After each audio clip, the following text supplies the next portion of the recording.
बात करते हैं पंचम दिन की पूजा, यानी पंचम देवी माता की जो पूजा हो रही है वह माता स्कंद माता की पूजा की जाएगी। तो स्कंद कौन है? तो कार्तिक जी महाराज।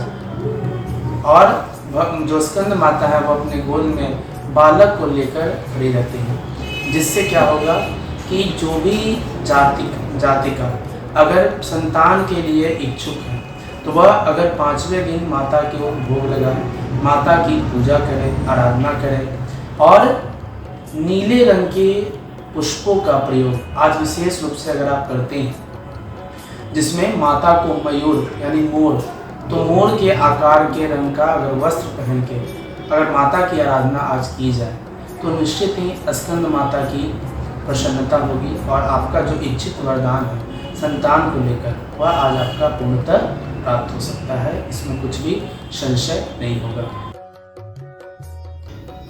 तो आइए अब हम लोग जानते हैं माता पंचम दिन के स्कंद माता की तरफ। श्रृंग संगता नित्यम पद्माश्रित करद्वया शुभदास्तु सदा देवी स्कंद माता यशस्विनी। माँ दुर्गा जी के 5वें स्वरूप को स्कंद माता नाम से जाना जाता है। ये भगवान स्कंद कुमार यानी कार्तिकेय के नाम से भी जाने जाती हैं। ये प्रसिद्ध देवासुर संग्राम में देवताओं के सेनापति बनी थीं। पुराणों में इन्हें कुमार और शक्तिधर कहकर इनकी महिमा का वर्णन किया गया है। इनका वाहन मयूर है, अतः इन्हें मयूर वाहन के नाम से भी भयभीत किया गया है। इन्हीं भगवान स्कंद माता की होने के कारण माँ दुर्गा जी के इस 5वें स्वरूप को स्कंद माता के नाम से जाना जाता है।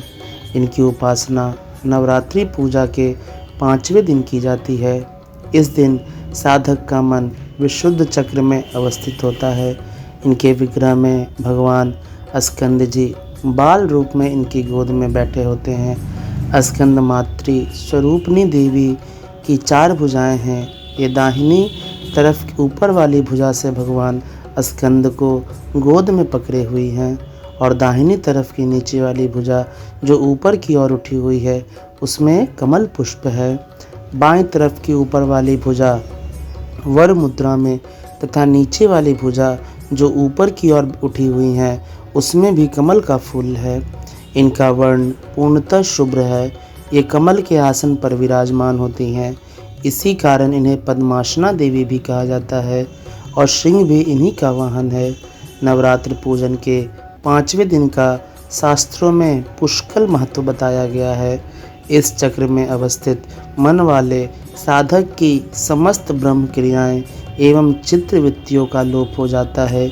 वह विशुद्ध चैतन्य स्वरूप की ओर अग्रसर हो रही होती हैं। उसका मन समस्त लौकिक, सांसारिक, मायिक बंधनों से विमुक्त होकर पद्मासना माँ स्कंद माता के स्वरूप में पूर्णतः तल्लीन होता है। इस समय साधक को पूर्ण सावधानी के साथ उपासना की ओर अग्रसर होना चाहिए।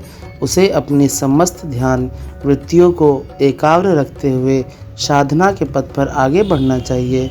माँ स्कंद माता की उपासना से भक्त के एक समस्त इच्छाएं पूर्ण होती हैं। इस मृत्यु लोक में ही उसे परम शांति और सुख का अनुभव होने लगता है। उसके लिए मोक्ष का द्वार स्वयं ही सुलभ हो जाता है। स्कंद माता की उपासना से बाल रूप स्कंद भगवान की उपासना स्वयमेव हो जाती है। यह विशेषता केवल इन्हीं दिनों में प्राप्त होती है। अतः साधक को स्कंद माता की उपासना और विशेष ध्यान देना चाहिए। सूर्यमंडल अधिष्ठात्री देवी होने के कारण इनका उपासक अलौकिक तेज एवं कांति से संपन्न हो जाता है। एक अलौकिक प्रभाव मंडल अदृश्य भाव से सदैव उसके चतुर्दिक परिव्याप्त रहता है। यह प्रतिक्षण उसके योगक्षेम का निर्वहन करता रहता है। अतः हमें एकाग्र भाव से मन को प्रसिद्ध रखकर झांकी शरण में उनके प्रयत्न करना चाहिए और इस घोर भवसागर के दुखों से मुक्ति पाकर मोक्ष का मार्ग सुलभ बनाने का इससे दूसरा और कोई उपाय नहीं है। बोलिए स्कंद माता की जय। अगर आपने अभी तक हमारे चैनल को सब्सक्राइब नहीं किया है तो हमारे चैनल को जल्द से जल्द सब्सक्राइब करें, लाइक करें, शेयर करें और कमेंट करें। क्या आप पत्रकारिता के क्षेत्र में अपना कैरियर बनाना चाहते हैं? तो आज ही royal Ashoka institute of mass communication and journalism में अपनी जगह सुनिश्चित करें। आर्यभट्ट ज्ञान विश्वविद्यालय पटना से मान्यता प्राप्त 100% प्लेसमेंट के साथ royal Ashoka institute of mass communication and journalism नामांकन जारी है। हमारा पता है DS/16 गायत्री मंदिर के समीप, कंकड़ बाग, पटना 8,20,000। आप हमें संपर्क भी कर सकते हैं। हमारा मोबाइल नंबर है 9955456126।